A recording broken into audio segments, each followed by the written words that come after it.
আপনি ভোট দিতে পারেন নাই, আপনি একটু কথা বলতে গিয়েছেন, আপনাকে গুম করে ফেলেছে। দেওয়া হয়েছে 30 ওয়ার্কিং দিবসে, কর্মদিবসে এটা হবে।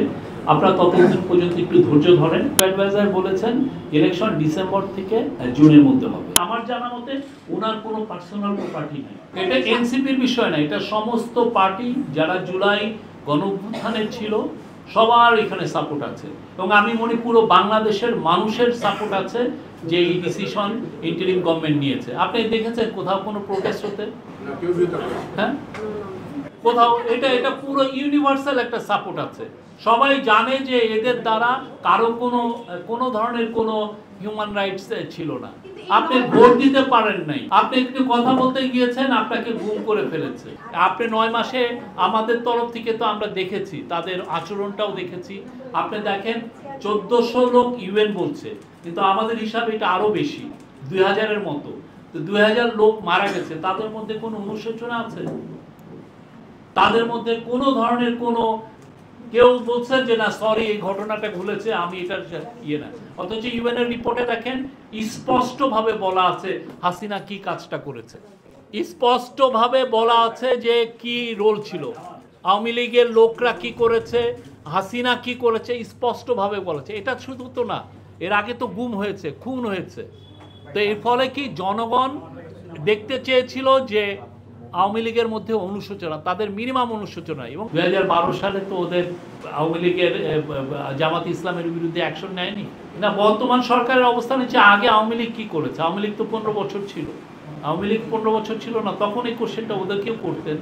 তারপরে সেই 71-এর পরেও তো ব্যান করা হয়েছিল না জামাত ইসলামী। গভর্নমেন্টের অবস্থান আপনি তো দেখেছেন, আমরা আওয়ামী লীগের বিষয়ে সুস্পষ্ট ইয়ে দিয়েছি। আমাদের ইমিডিয়েট পাস্টে যা হয়েছে সেগুলো আওয়ামী লীগের যে অপকর্মগুলো আমাদের সামনে এসেছে, আমরা সেই অনুযায়ী অ্যাকশন নিয়েছি। আর আওয়ামী লীগ তো সে আওয়ামী লীগই পেয়েছিল, আওয়ামী লীগ তো 15টা বছর পেয়েছে। সেই সময় আরও আওয়ামী লীগের ওই সময়টা তো এর আগে 50 বছর তো ছিল, এটা তো সেই 71-এর কথা। আমাদেরটা কি, আমরা হচ্ছে 24-এর অভ্যুত্থানের সরকার। আমরা 24-এর পূর্ববর্তী যে ঘটনাগুলো ঘটেছে সেগুলো নিয়ে আমরা ডিসিশন দিচ্ছি। 71 আমরা ধারণ করি, আমরা 71 নিয়ে আমরা অনেক স্টেটমেন্ট দিয়েছি। এটা নিয়ে আমি নতুন কিছু বলতে চাই না। এটা 71 আমরা পুরোপুরি ধারণ করি। 1971-এর স্পিরিট দেওয়া হয়েছে 30 ওয়ার্কিং দিবসে, কর্মদিবসে এটা হবে। আপনারা ততদিন পর্যন্ত একটু ধৈর্য ধরেন। ইলেকশন আমাদের চিফ অ্যাডভাইজার বলেছেন ইলেকশন ডিসেম্বর থেকে জুনের মধ্যে হবে। উনি বারবার এটা বলেছেন, একবার দুইবার না, জাতির উদ্দেশ্যে ভাষণে বলেছেন। বিভিন্ন ডিগনিটারি যখন কথা বলতে আসেন, ইলেকশনের প্রসঙ্গটা উঠলে তখন বলেন এই কথা। যে প্রতিষ্ঠানগুলো যে আপনি বললেন, কোনোটাই কি প্রফেসর ইউনূস ওন করেন? একটা জিনিসের মধ্যে প্রফেসর ইউনূসের একটা শেয়ার আছে, উনি এখান থেকে একটা বেনিফিট পান। আপনি যে কোশ্চেনটা করলেন, আপনি বলছেন ডক্টর ইউনূসের, এটা আসলে কি ডক্টর ইউনূসের প্রতিষ্ঠান? আপনি কি শিওর? ওনার না হয় গ্রামীণ নামটা ওরা দিয়েছে, উনি কি ওইখানে একটা ওন করেন, একটা শেয়ার ওন করেন? ওনার কি পার্সোনাল প্রপার্টি কোথাও আছে? একটা পার্সোনাল প্রপার্টি আছে কোথাও? আপনি দেখাতে পারবেন? ইজি, এগুলো বলা ইজি যে ওটা পেয়ে গেছে, অতএব আমরা ইনফ্লুয়েন্স করে এটা দেখিয়েছি। আপনি বের করে দেখান না যে না আমরা ইনফ্লুয়েন্স করেছি, করে ইন্টারিম গভর্নমেন্ট ইনফ্লুয়েন্স করে উনি এগুলো পেয়েছে। এইটা তো প্রাইভেটের বিষয়। আমি গ্রামীণ এমপ্লয়মেন্টে, আপনি গ্রামীণ এমপ্লয়মেন্টে আপনি নিজে যান না, নিজে যে আবিষ্কার কথা বলেন। এটা গ্রামীণ এমপ্লয়মেন্টের হচ্ছে কি জন্য অ্যাপ্রুভালটা তারা পেয়েছে। আপনি গ্রামীণ এমপ্লয়মেন্টের অফিসে যান, যে জিজ্ঞেস করেন, আপনি নিজে ইনভেস্টিগেট করেন যে এটা এর মধ্যে আমাদের কোনো ইনফ্লুয়েন্স ছিল কিনা। আপনি তো একজন বড় সাংবাদিক, আপনি ডেইলি স্টারে আছেন, আপনি নিজে ইনভেস্টিগেট করেন না হলে যেটা হচ্ছে যে আপনারা কিছু এগুলো দিয়ে নিজে নিজে কনক্লুশন ড্র করে আপনি এটাকে অনলাইনে ছাড়ছেন।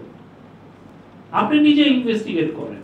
2009 গ্রামীণ এমপ্লয়মেন্ট, গ্রামীণ ওয়ালেট বা কি জন্য বলেন ইউনিভার্সিটি, আপনি প্রত্যেকটা জিনিসে ইনভেস্টিগেট করেন যে এইখানে প্রফেসর ইউনূস বা ওনার ইন্টারিম গভর্নমেন্ট মিনিমাম কোনো ইনফ্লুয়েন্স করেছেন কিনা। আমি সবাইকে ইনভাইট করি, আপনি একা না, এখানে যে কেউ আছেন, এবং ওইখানে ওই প্রত্যেকটা প্রতিষ্ঠানে ওনার একটা শেয়ার আছে কিনা, একটা টাকা উনি ওন করেন কিনা এই প্রতিষ্ঠানগুলোতে। হ্যাঁ, আর এই যে গ্রামীণ ব্যাংকের যে আপনি ট্যাক্স এক্সেম্পশন, এটা আগে ছিল কিনা আপনি দেখেন। গ্রামীণ ব্যাংক তো 1983 সাল থেকে আছে। আপনি যে কোশ্চেনটা করলেন তার আগে আপনার তো হোমওয়ার্ক করা উচিত ছিল যে গ্রামীণ ব্যাংক বা এই ধরনের যারা মাইক্রো ফিন্যান্স ইনস্টিটিউশন তাদের ট্যাক্স এক্সেম্পশনের রেটটা ইয়েটা কি।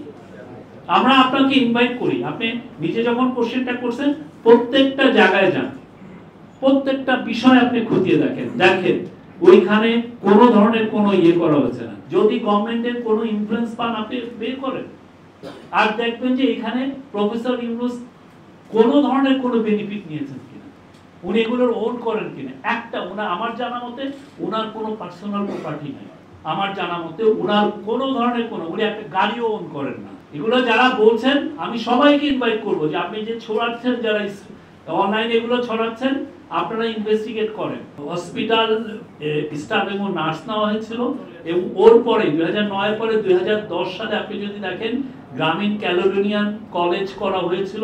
এটা এখন পর্যন্ত বাংলাদেশের বেস্ট নার্সিং কলেজ।